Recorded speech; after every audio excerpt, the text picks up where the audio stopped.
Welcome to another episode of Red and Black, where your conservatism is not just the color that you're used to. I'm Lenny McAllister, and what I have been told is that this upcoming weekend is both National Wine and Cheese Day and National Tequila Day and International Self-Care Day, and at the same exact time, it's Kira's birthday, all in the same weekend, which of course would explain why Kira is not here.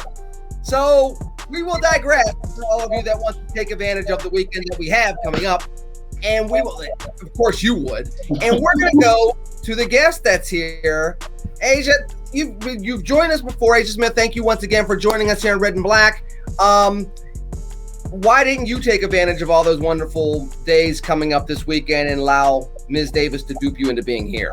Well, happy birthday, Ms. Davis. I really am so glad you're going to take time off and have fun with all that stuff. You didn't invite me, but that's okay. I won't hold it against you on Twitter.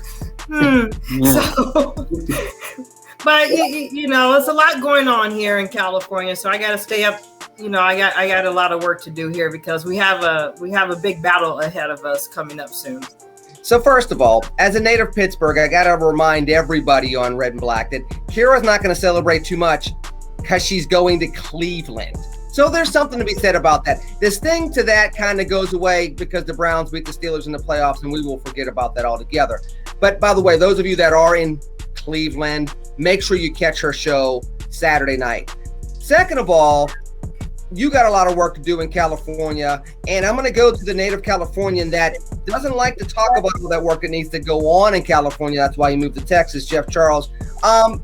Jeff, as you're watching from your perch in Austin, Texas, and you're watching all these developments in California, what say you this week to start off the show? Well, first, I got a bone to pick with you, dude. Can you please stop mispronouncing this woman's name? It's Aja, not Asia. Come on. Okay. I'm used to it. I'm used to it. Nice. No. Don't let him off the hook. She's too nice to correct you, but I'm not, dag nabbit.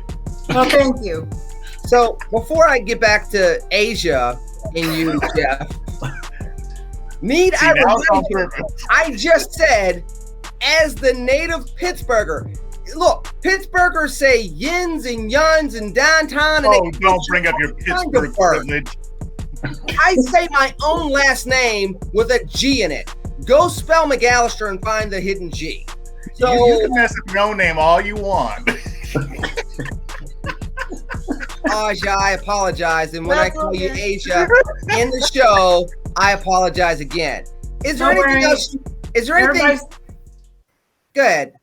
Everybody's been picking on me all week, so I'm like, whatever. Oh, well, just you wait, because the show just started. I know. Jeff, is there anything smart that you want to say? Not smart-assed?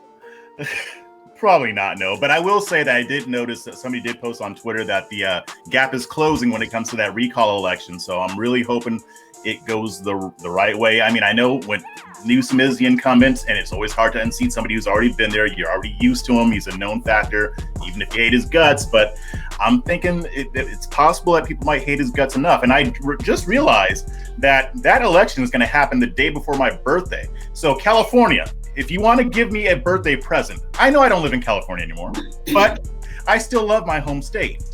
Get this guy out of there, please. Come on. We're trying. Oh, that's cool. My birthday's in September as well. Oh, sweet. See, it'll be your birthday present too. Yes. Yay. And my baloney has a first name. It's can we get on with the introductions, please? Dr. Metzler, the person with the longest resume on Red and Black. Hello to you, sir, and please ignore the people below you because, you know, we're all kind of below you. Well, you know, I've got to say, you're saying Asia, which somehow implicates her in the Chinese virus. So it's problematic. You know, you're indicating that she had something to do with the Wuhan lab? Really?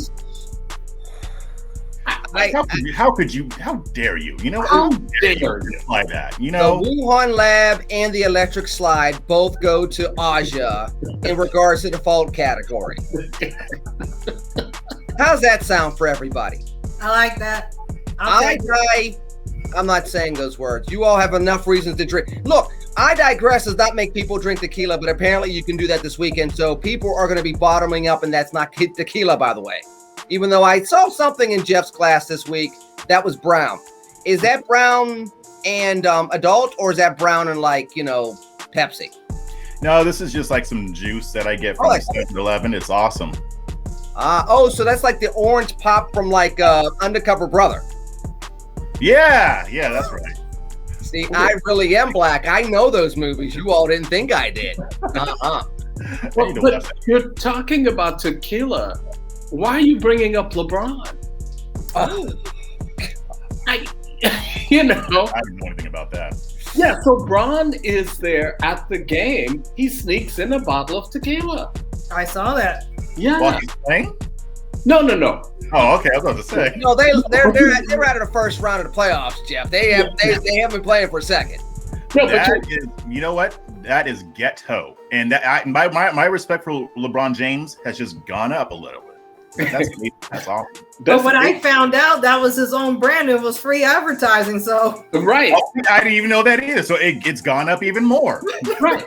So his thing is, okay, so yeah, you're gonna find me because, I don't know, I'm not supposed to bring my own alcohol, but hey, if you find me, the publicity will be worth it. My brand is there, so made money. Okay, Bron. And now he just made millionaire status. There you go. You can't hit on, despite the fact he's from Akron, which is close to, everybody say it together, Cleveland. Cleveland. I'm a Pittsburgher. Look, it's football season. It's coming up. Training camp open today. That's just where I am. I'm sorry. Now, I kind of feel the way that most people feel when they see Joe Biden on a CNN town hall. See? Watch your moods, and everybody out there in the chat room is starting to feel the same exact way. Aja of the Asia. No, I'm not doing it anymore. Aja, I'm going to start with you first. I don't know if there was a big takeaway other than the fact the president said that people that are vaccinated are well protected from the Delta variant. Even though we're seeing COVID cases double, we're hearing about people getting pretty sick from the Delta variant, even though they're fully vaccinated, including people that are being quarantined at the Olympics or before they even get on a plane to go over to Japan. When I watched that town hall and I watched it again, it was torture. Just to hear Don Lenham too, it was torture. But it's to a point now where other countries are actually rising up. They said enough is enough. What's going on? You want us to quarantine, you want us to take a vaccine, and you have Italy rising up, you have London rising up, and other parts of the world. When are we going to rise up as Americans and say enough is enough with these shenanigans? We need to put Dr. Fauci on trial, know where this virus came from, and why are you insisting us on taking this vaccine? Now they're saying that children don't have to take it. Now children do have to take it. It's one of those things where nobody knows what's going on. And I can tell you, I'm not an anti-vaxxer, but I'm not a pro-vaxxer. If you want to go and take that vaccine, go right ahead. But just like the left says, when it comes to abortion, my body, my choice, where I'm pro-life, well, it's my body and my choice. I'm not going to force anybody, but I am not going to take it. But when Joe Biden went up there, he was really lost for a lot of his words. And to me, I don't know if the teleprompter wasn't working or his earbug, people feeding him what they want him to say. But at the same time, I know Jeff's laughing. But at the same time, but that's what goes on. But at the same time, they can't get the science correct. I mean, this reminds me of the movie Weird Science. I don't know if you ever saw that movie back in the 80s, where you have this huge science experiment and you don't even know where it's going. You need some type of huge chart to say, take it, not take it. But no, you got to stop. Wasn't Weird Science about the two teenage boys that had this science experiment that became this like French model? Is that the movie you're quoting?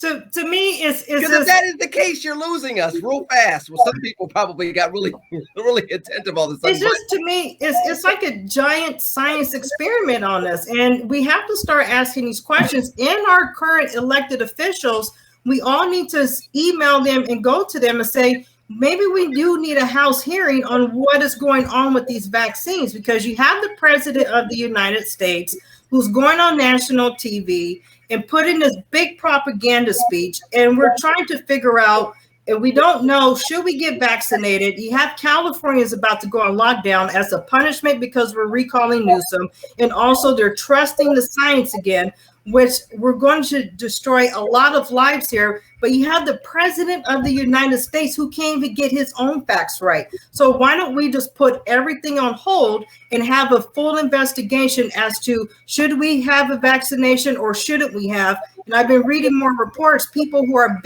getting vaccinated are dying as well. So that should be a red flag, especially with the WHO agency and also the CDC, to halt all of this going on. And especially now you're trying to implement this on little children, where some of these vaccines are also causing long-term effects like autism and different things as well. So hang on. So there's a couple of things that you put a lot of stuff out there. And Jeff, I'm going to go to you on this first, which is just, once again, you have President Biden saying something that you have scientists that are like, I wish the president wouldn't have gone out there and quite said this during the town hall, Jeff, because now they're looking at it and they're saying that's not quite what's going on the ground. And that misinformation is making people perhaps make some bad decisions that will lead to some regression on COVID-19. You know, I think while the Biden administration is trying to pressure Facebook into silencing misinformation on their platforms, maybe they should also be pushing to silence Joe Biden, too, on misinformation related to coronavirus.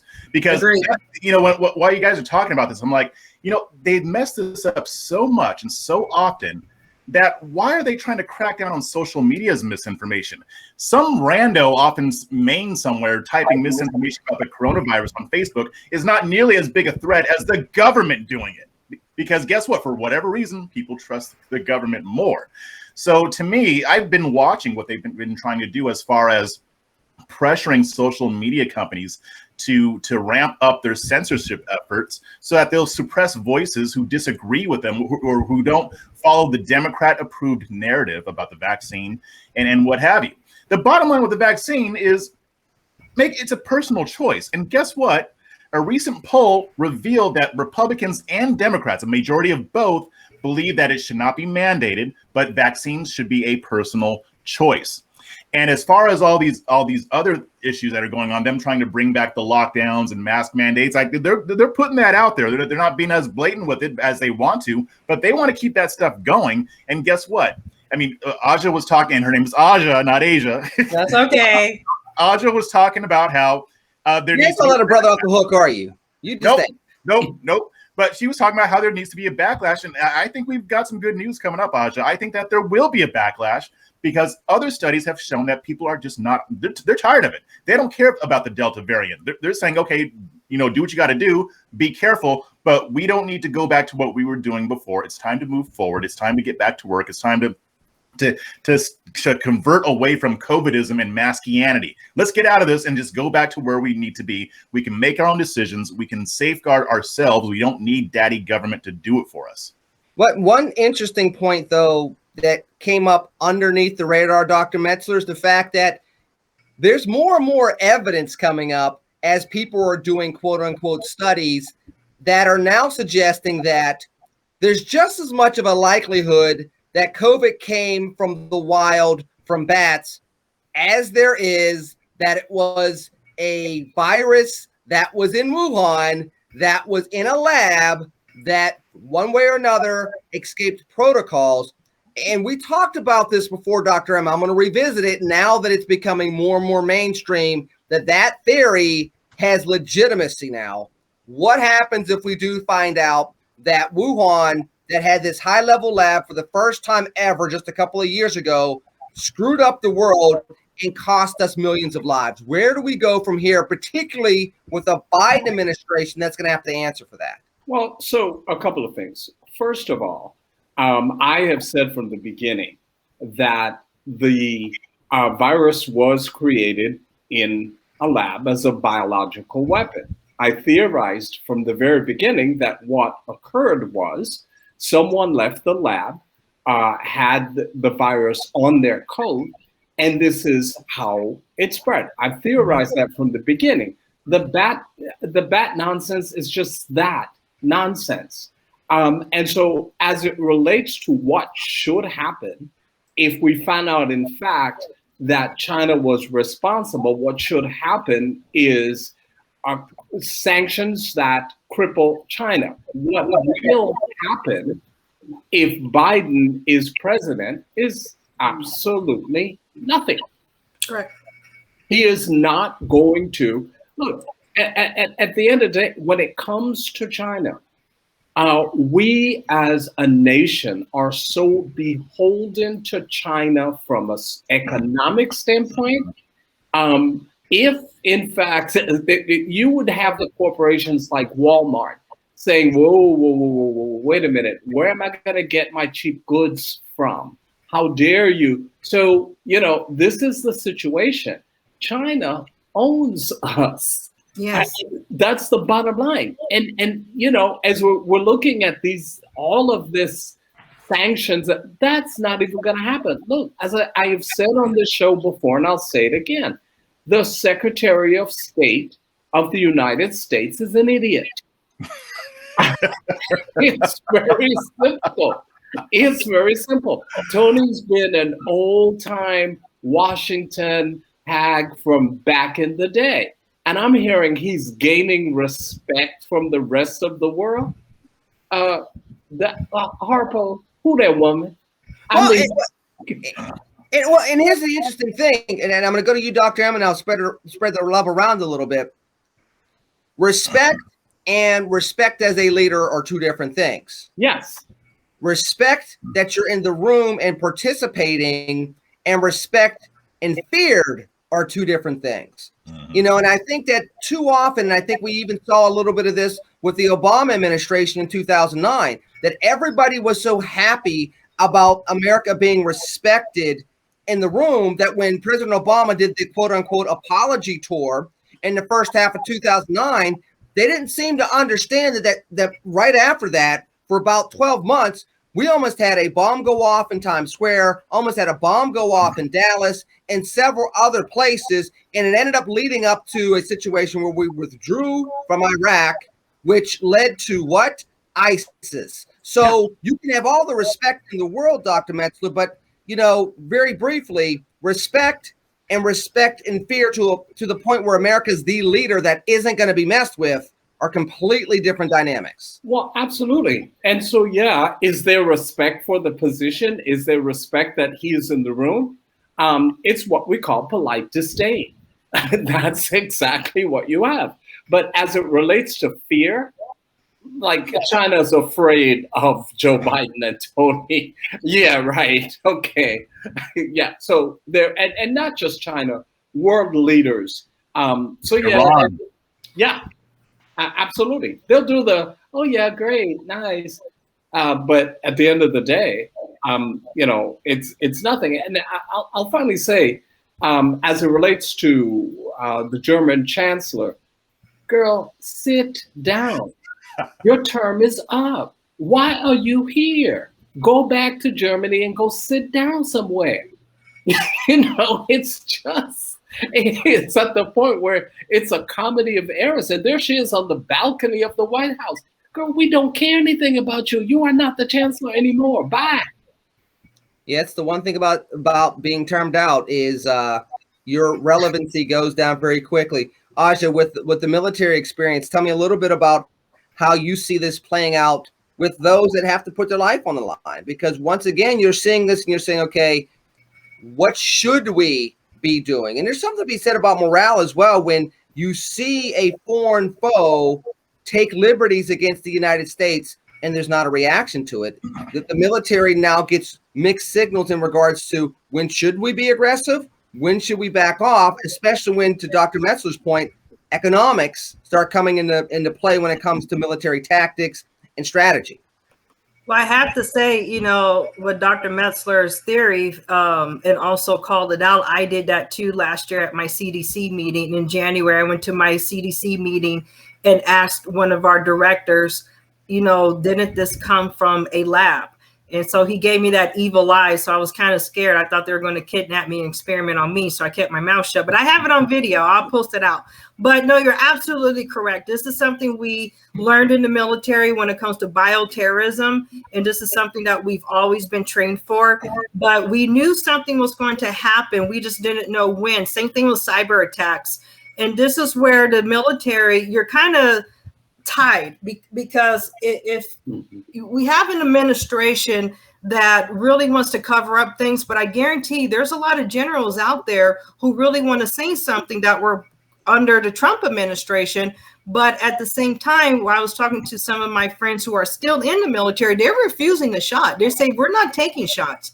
And if I was still in the military, I wouldn't take it either. But what the military really needs to do is to either have a come to Jesus with Biden and say, you know, this needs to be treated as a bioterrorism attack, and also look at the economic standpoint, because it is part of what we were trained, especially when we were dealing with anthrax. And I was part of that whole entire spectrum where I had to get anthrax shots because I deployed to the Middle East, including extra boosters and smallpox and everything else, where rumors were going around saying, hey, there may be camelpox, but now I saw an article saying there's going to be monkeypox. Yep. At the same time, this is where people really going to have to look at the military and say, what are you going to do? Because this administration in the world, and this is what I was going to ask you, Dr. Metzler. I know I have my opinions about the United Nations. I don't trust them for various reasons. But at the same time, shouldn't some of these world leaders start coming together and have a hearing with China? Well, they should. They won't. If you look at the United Nations and the way that it's set up, Correct. It is purposely set up to be non-confrontational. That's They true. claim that what they have is behind the scenes diplomacy. Given some of the committees that China is serving on, they don't want to irritate China. They're not going to do that. The United Nations or the WHO. The WHO, don't even get me started on that. Oh yeah, me too. But wouldn't it be kind of beneficial to us, even though I'm saying this publicly, to make allies if Russia is in agreement with us, and maybe Russia could help put pressure on them too, so we can get final answers? No, they're going to squeeze Russia out. They're going to squeeze all of these. That's just the way that the system works. It's designed, and you know, for someone who's worked in that atmosphere, it's just designed to be non-confrontational. When you are working as a human rights person in the UN, you're given very specific instructions that you are not to rock the boat. But you are, whatever it is that you have to say, you better not confront any of the major powers. And China is a major power. United Nations, and frankly, United Nations doesn't really care about what goes on. What the United Nations cares about is how much money is it getting so that its diplomats can continue to lead their lavish lifestyles. Because I was talking to some of my friends about that. And so I said, I wanted to get your opinion. And I told them I was going to be on the show today. So thank you. Well, and I think there's something else that we have to look at here too. I mean, whether it's China or somebody else, I mean, the United States has the ability to place pressure on China and on other nations. Mm-hmm. We just don't have an administration that's willing to do it. I mean, that's what my point was. Yeah. The Biden administration, they're not going to do it. I mean, look at Hunter Biden. He's in bed with the Ukrainians and everything else. And this administration is not going to do it. So we do have to make sure the next administration, make sure he is out or maybe impeached. God forbid if he is, because then we have Kamala Harris. But we need to start making more issue of this, because it is scary. I mean, I know there's a lot of things going on with people battling with different issues, but to me, this is one of those crucial points where you have a bio attack that happened that crippled our economy, and a lot of people died. And it's even beyond China too, because last week the Department of Justice announced that they were indicting 4 Iranian nationals for a plot to kidnap an Iranian American journalist on American soil. I saw that. Now that part I can't blame on Biden, because they started planning that under Trump last year around this time. I saw that. But here's my thing. When that came out, Like, that should have been huge news. And the media did report on it. They didn't blow it up, but they did report on it. But what's happened since then? President Joe Biden has not said one word about this. Antony Blinken had a conversation with Masih Alinejad, the journalist that was going to be kidnapped. That's good. But he gave this really milquetoast threat on Twitter, and that's it. Other than that, the Biden administration has said nothing, which lets you further know how weak this administration is. Our enemies know that they can do whatever the hell they want, and Biden will do nothing. And American journalists on American soil, they were going to do this. Where did they get this chutzpah all of a sudden? And Dr. Metzler, I'm going to pivot into this very quickly. Then we're going to move out west to the left coast. But Jeff brings up a point in regards to people. These type of things happening on American soil. We now find out that there's an American tie to the assassination of the Haitian president. Yes. And one has to ask, and I'm going to go to Dr. Metzler, because again, you're the man of international mystery, you and Austin Powers. You have to start asking the question, either A, if it was truly CIA, why are we hearing about it? That means it's already a failure. Or B, if it's not CIA, Dr. M, why is this happening on your watch? And before anybody tells me Joe Biden's still in the first half a year of his first year of the president, I'm going to remind them that Joe Biden has been running for the presidency since I was born. Right. Correct. So a couple of things about Haiti. Number one, the first thing about Haiti relative to this is for the United States to send a quote unquote, we have dispatched a cross-functional team. You don't need to dispatch any cross-functional team. You knew about the plot that has been going on in American soil for a very long time. This is not new, number one. Number two, who was injured in the assassination of the president? The president was killed and his wife was injured. His security team, none of them were injured. And the supposed doctor who is in Florida, where did he get all this money to hire former CIA agents and all of those kinds of things? And how was he able to get away with these great sums of cash and the IRS and Treasury didn't know about this? I mean, do they really think we're idiots? I mean, apparently they do. Apparently they do, because this Haitian thing has significant American ties and it is starting to come out. It is not, and this whole notion, it was, some Colombian, okay, well, who paid them? Correct. Colombia has no interest in Haiti. Haiti ain't got no money. Correct. So why would Colombia care about that? So that's the question. And I think, on American soil, as it relates to Haiti, America's hands are dirty. And the blood of the former president is on America's hands, and that will develop. It'll all come out. Let me pivot to California, because if we don't, we will stay in international waters for quite some time, which has been fascinating because usually we don't do that. Usually we're very, very domestic. But I'm going to kind of make one quick comment though.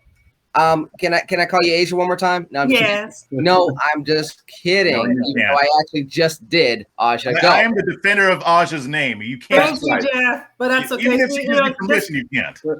Just to piggyback on Dr. Metzler, no, you're absolutely correct, because all of a sudden now they're deploying the vaccines to Haiti, which the president refused. So those pilots went out this week.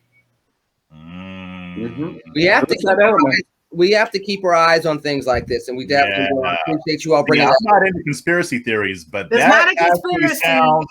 That actually sounds plausible. I think I tweeted it, so go back on my tweets. Yeah. I have something to say about conspiracy theories and tweets, but we digress, and we do not want this show to be banned from Twitter because that's how they roll these days. It is. Unfortunately. That's how he drinks these days. Thank you. California, Larry Elder was on the ballot, then kind of not on the ballot. Doesn't look like he's going to be on the ballot. Then he's on the ballot. Aja, I'm going to go to you first because you have experience with the Secretary of State in California kind of being on the ballot, not being on the ballot. We don't really know why or how this goes the way it does. And now Larry Elder's going through that. I'm going to go to you as the part one, and part two, I'm going to talk to you about your girlfriend over there, Mr. Charles. But Aja, you first. As a Californian and dealt with the Secretary of State, it is one of the most corrupt offices we have here. If anything, we should have recalled the Secretary of State. What had happened, because when former President Trump was running again, and they were making a big deal about his taxes, the California state decided, hey, if you want to be on the ballot, Donald Trump, you're going to have to show us your taxes. It didn't really qualify. It wasn't really a requirement for anybody else but for the former president. But apparently that was for a normal election during a primary. We have a special recall election in which I did follow the case, and everybody said, oh, he didn't follow his paperwork on time. No, he did. I followed those. I'm a nerd. I'm a political nerd. I followed everybody's tracking on the website. So I kind of put that to rest, where I had to say, no, just wait till next week. We'll get the final list. So it wasn't that he didn't file on time. It was based on his tax returns. And this is something new for us in California, where you have to send a redacted and undacted tax return. His taxes were a lot of pages. I mean, because he has businesses as well. So he sent in maybe about 200 to 300 pages of taxes, unredacted and redacted. So the Secretary of State decided to say, oh, well, you didn't redact your social right here, so we're going to reject everything. It's like, no. And that's the main problem, which really opened up our eyes here in California. And he won in court.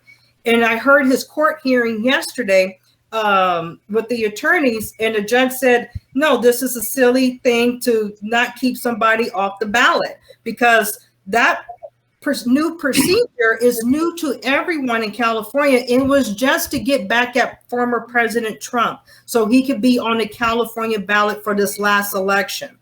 And so I don't know if anybody was following that last year with California, but I always tell people, follow our politics, because that sets a precedent for the rest of the nation, for other blue states to do it as well, for other people who want to run for higher office. As California goes, the rest of the nation follows. Aja, that's a very interesting place. I want to pivot over to Mr. Charles, because as you said, as California goes, the rest of the country goes. And Jeff, your friend is leaving DC to go campaign on a race that she shouldn't have anything to do with. That's his girlfriend. Yeah, and if Kira was here, her head be exploding right about now, because she'd be all about, I told you when Biden leaves, and this is the ticket and everything else.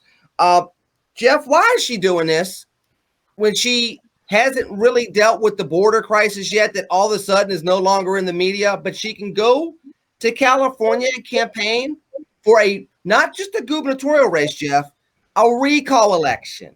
Correct. This is crazy. Aja, you should not be mad at this. You should be happy about this. Kamala Harris secretly hates Gavin Newsom. That's why she's coming out to campaign for him. Nobody likes her. I mean, that's the thing. I mean, no. And she has been woefully incompetent. It took her forever to even get anywhere near the border, because she didn't actually go to the border. She was kind of close to it.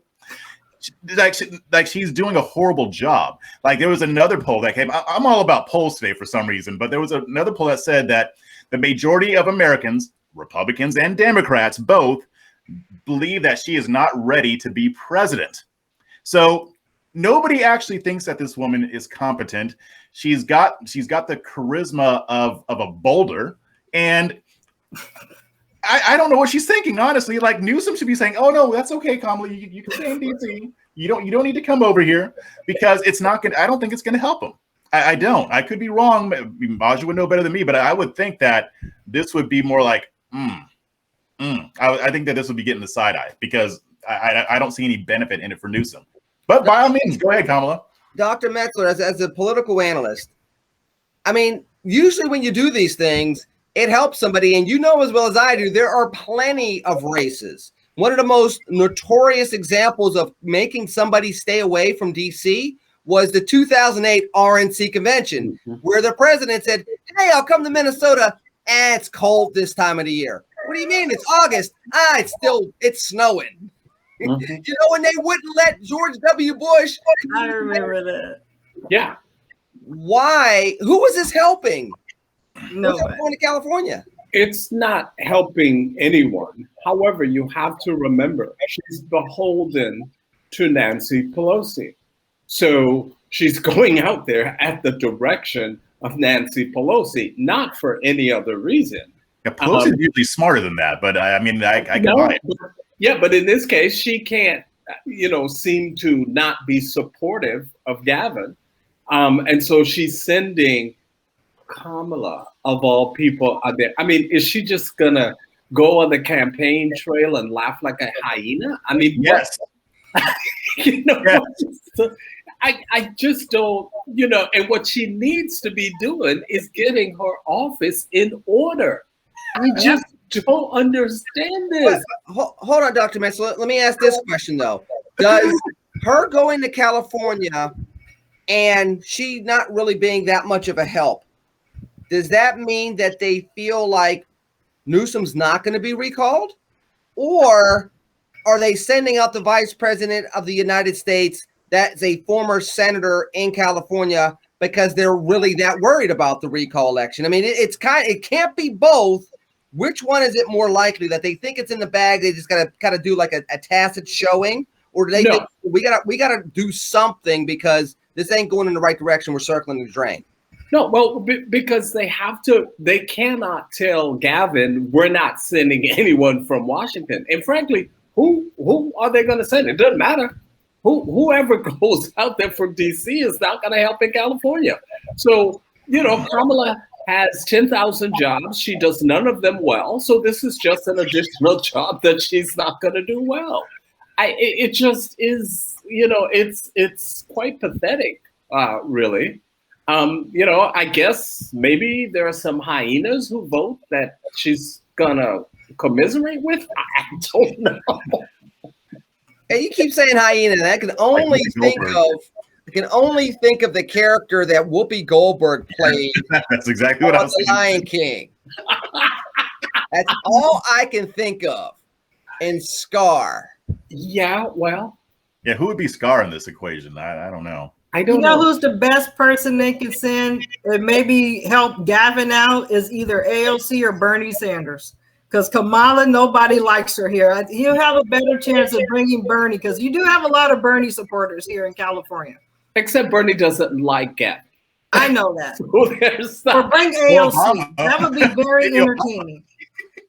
Yeah. Send Michelle or Barack out there. That might help. Yeah, send one of those. You can't break them out of the glass. And this is the Democrats' problem. And I know we were going to go into one other topic before we get out of here, but this actually touches upon the Democrats' problem. You cannot break Barack and Michelle Obama out of the glass every time you have a problem.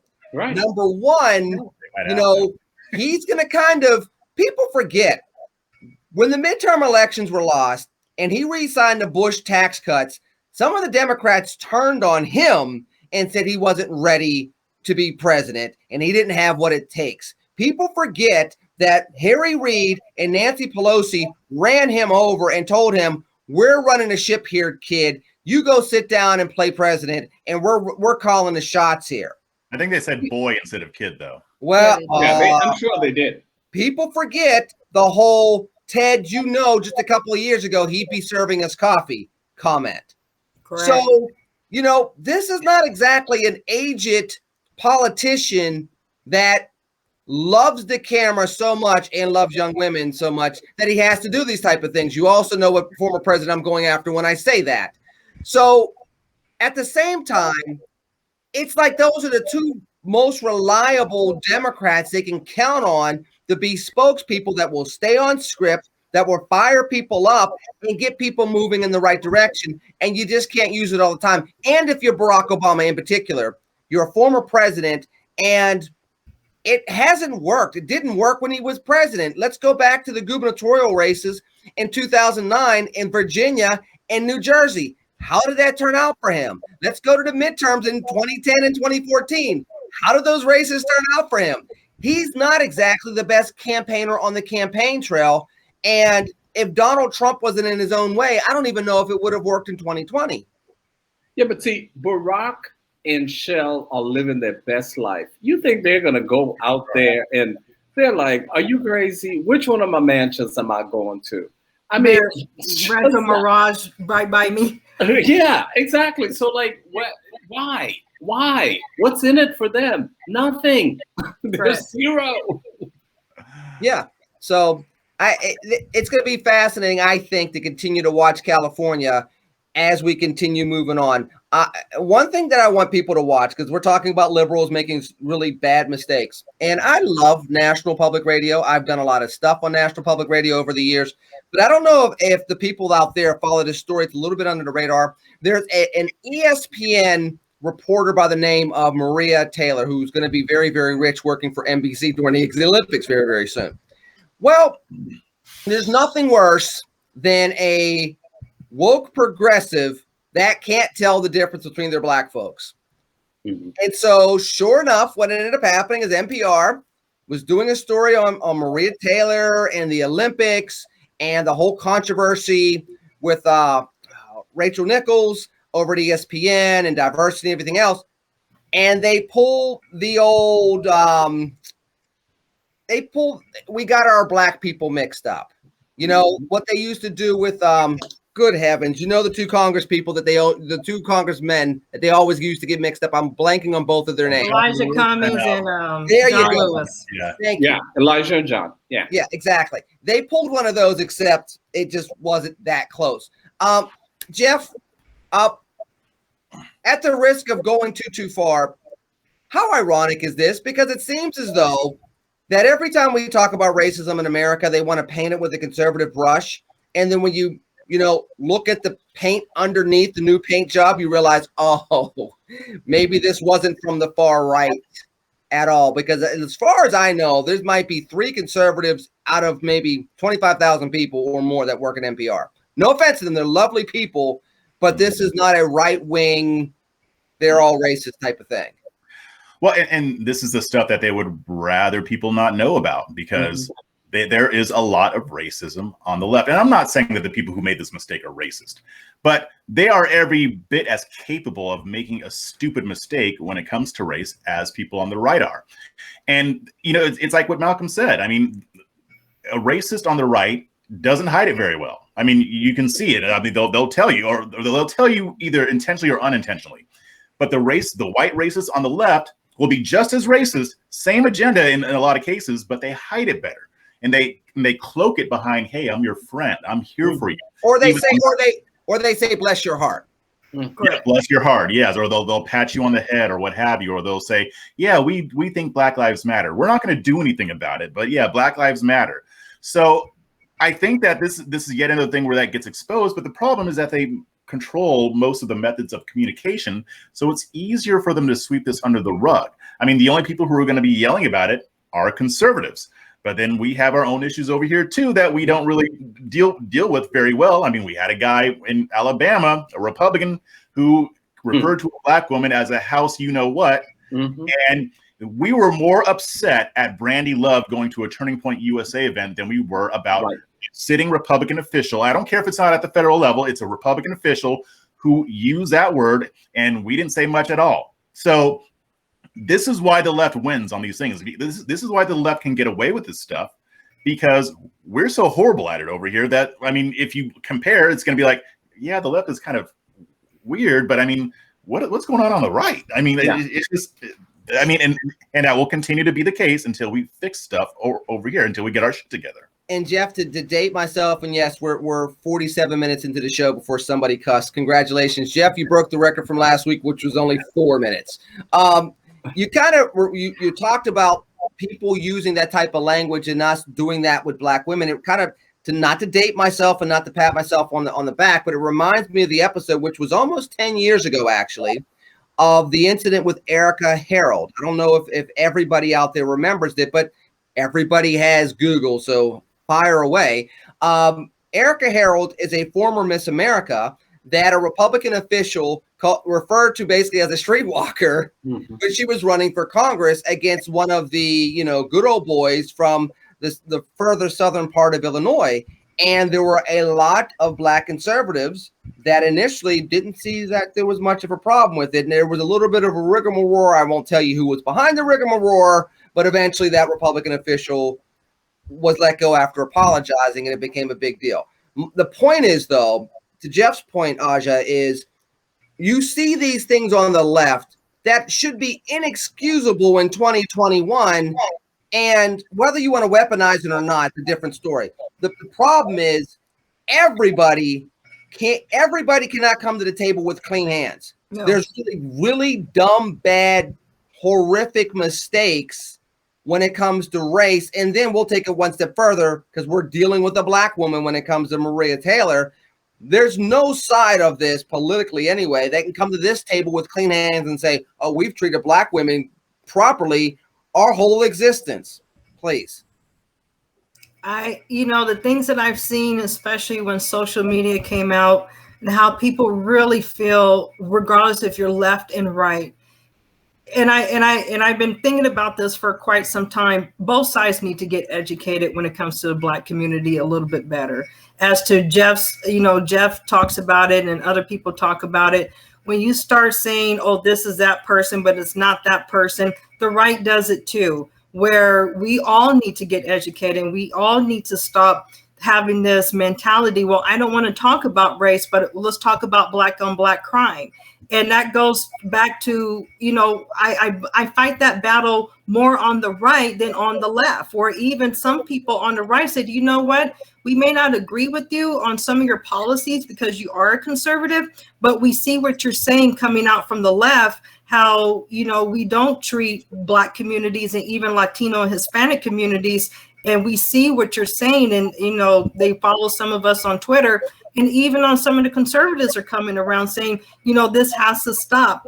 When you have both parties that use the Black community to justify who's more racist than the other, you're a racist yourself, instead of looking at us like human beings. We've been here for 400 plus years, and you still have this battle between us, instead of saying, hey, why don't we all come to the table and talk this out? Sometimes, I know you mentioned John Lewis and Elijah Cummings earlier.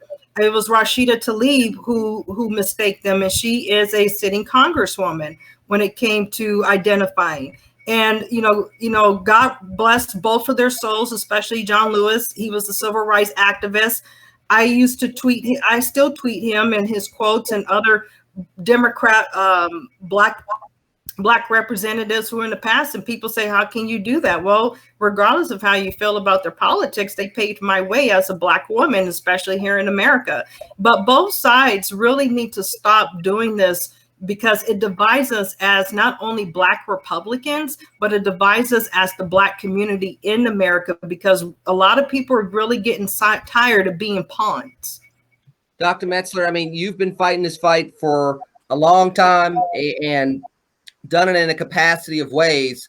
A lot of these type of stories, I hate to say it, and I bring it up for us to talk about, but in some instances, this is just window dressing, because again, we talk about it. We drill people for making dumb mistakes. We bring up references from 5 years ago. I brought up something from almost 10 years ago, and then we're going to do this again in another 6 months. Yeah, and we're going to continue to do it. Look, if you look at it from let's look at it from a corporation standpoint. All of these corporations that have all of these diversity efforts, the organization behaves no different than they behaved before they invested all of this money in diversity efforts. That's number one. And, there's all this discussion. I was on a panel the other day talking about, critical race theory has been so demonized. I said, yeah, it's been demonized. And so has the idea of diversity of thought and perspective.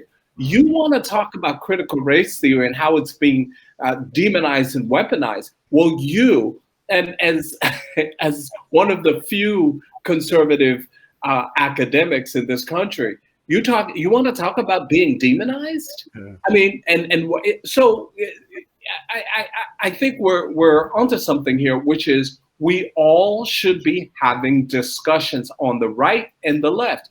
Yeah. Unfortunately, and I think for some Black conservatives, what they want to do is to run away from discussions of race. If you say anything about, oh, no, I as a conservative, I can't talk about race because then, but that's where we find ourselves because they're like, like someone was telling me, oh, I'm going to start this camp in which what I'm going to do is tell white people it's okay to be white. Boy, sit down.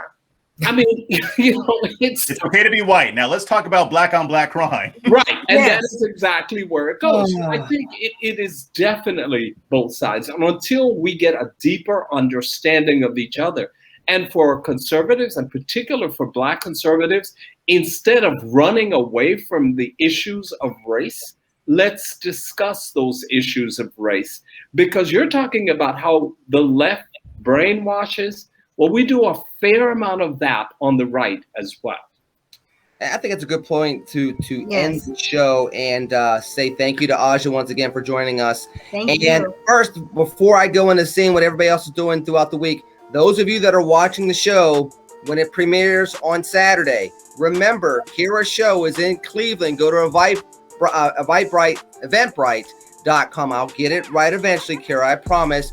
Go get a ticket. Go catch up to her. It's her birthday. It's tequila day on Sunday. It's wine and cheese day on Sunday. It's probably buy your favorite cheap beer day someplace in the world on Saturday. There's a reason to buy her a drink and wish her a happy birthday after she records Just Listen to Yourself in Cleveland. But anywho, aside from Cleveland, go support her. Aja, go. Happy birthday, Kira, and I wish you many more. Thank you so much. What you got going on this week? What are you up to these days? Very quickly. Well, I'm fundraising money and doing some other things in the community. So I pretty much been pretty quiet in what I've been doing until I'm one of those believers. I don't make any noise until it happens. Okay. Well, we will stay tuned. Again, thank you for joining us once again. Mr. Charles, since you can't get in touch with your girl out in D.C. and get her to stay in D.C., and since you are also involved in all this other kind of rigmarole and you're still challenging Alan West in Texas because of, his thing there, what types of things are you working on this week that will actually keep you out of trouble?